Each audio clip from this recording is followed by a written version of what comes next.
Assalamualaikum warahmatullahi wabarakatuh. Nama saya Nurul Faisa, NBI 146200240. Di sini saya akan menjelaskan sedikit mengenai animasi P5JS. Oke, jadi di sini saya akan membuat animasi pemandangan, ada gunung, ada matahari, ada jalan, ada burung, ada mobil, dan ada kincir angin. Selanjutnya, saya meload gambar dengan function preload, yaitu gambar baling-baling untuk kincir angin, gambar burung, dan gambar mobil.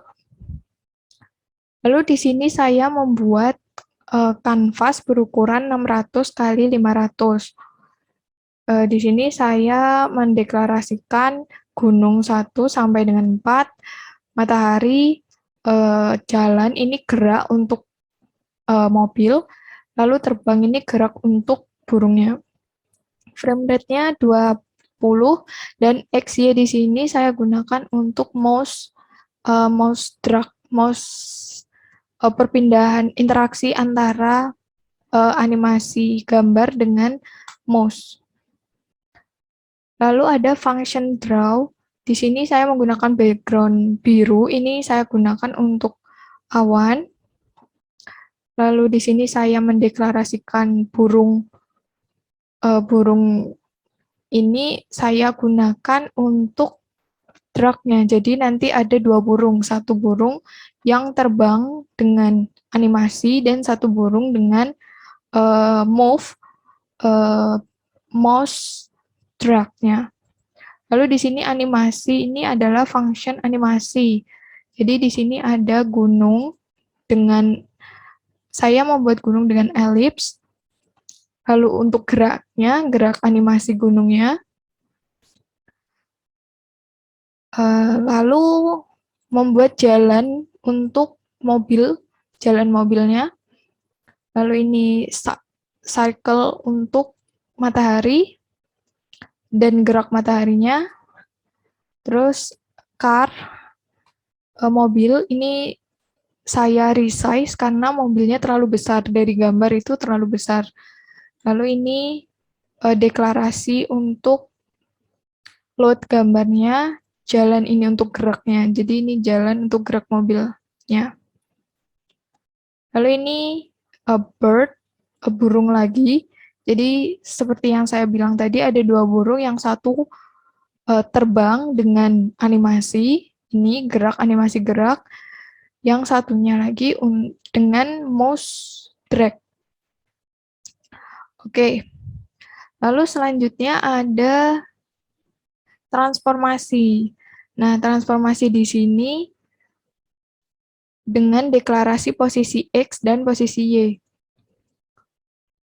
Di sini saya menggunakan push dan pop agar bisa lebih dari satu. Kalau tidak menggunakan push dan pop, dia tidak bisa menggunakan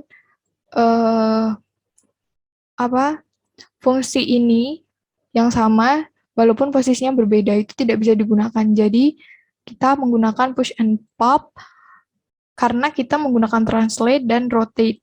Karena ini mempengaruhi selanjutnya.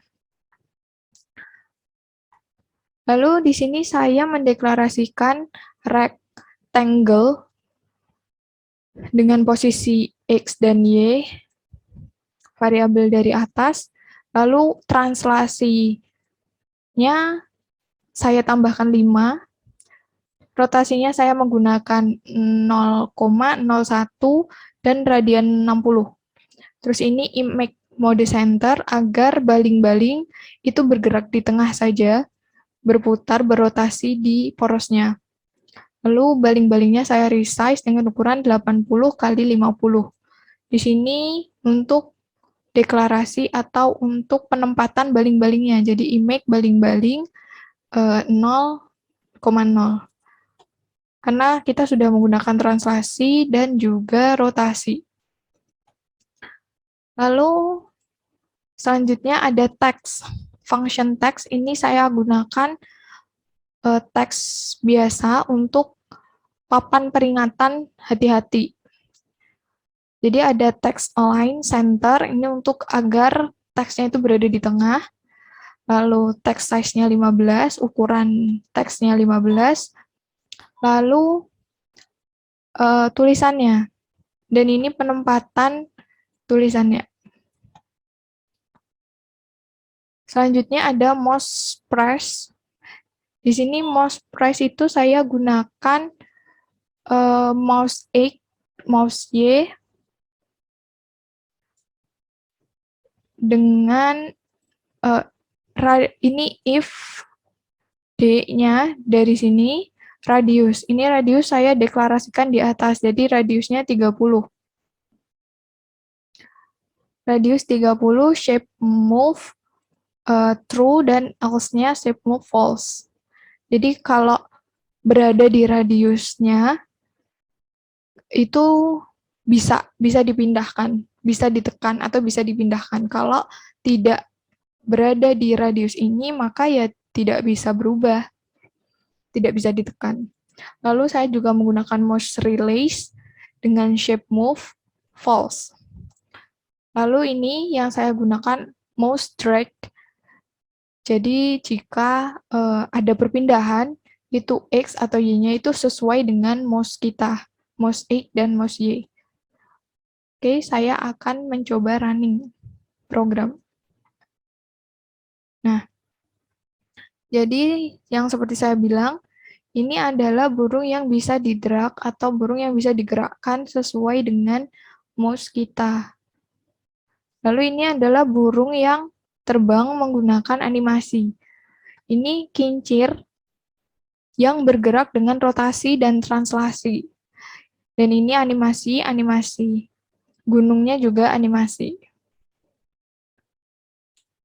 Lalu selanjutnya, saya menggunakan citra, pengolahan citra. Di sini saya menggunakan gambar, ini saya menggunakan gambar pemandangan yang sudah saya upload di sini. Lalu function setup dengan kanvas 600 x 600 dengan warna asli, ini deklarasi untuk pengolahan warna ya.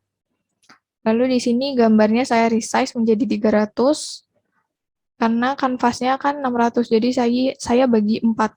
Saya akan menggunakan 4 olah warna, yaitu grayscale, sepia, negatif, dan warna aslinya nanti. Oke, saya menggunakan function looping. Saya menggunakan metode looping di sini dengan warna asli dan gambar. Warna aslinya dari gambar, lalu merah olah ini untuk pengolahan warna di bawah. Lalu warna ini saya mendapatkannya agar menjadi grayscale, sepia, negatif. Lalu ketika warna olah ini sudah diolah, itu kita definisikan atau buat agar warnanya ini bisa berada di gambar yang kita inginkan itu dengan gambar olah.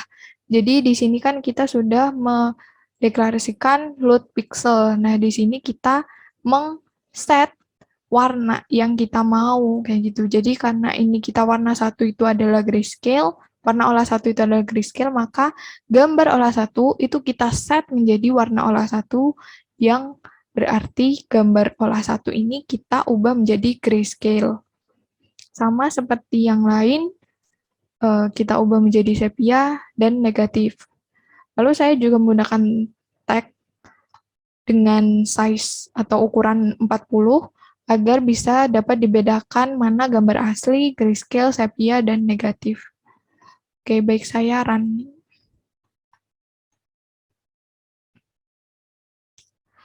Ini agak lama karena memang gambarnya itu ada 4. Jadi memang agak lama. Ini adalah hasil yang saya buat. Jadi ini adalah warna asli, gambar asli saya, dan ini adalah grayscale-nya, ini adalah sepia, dan ini adalah negatif. Begini lebih jelasnya. Sekian yang bisa saya sampaikan. Bila ada kurang lebihnya saya mohon maaf. Assalamualaikum warahmatullahi wabarakatuh.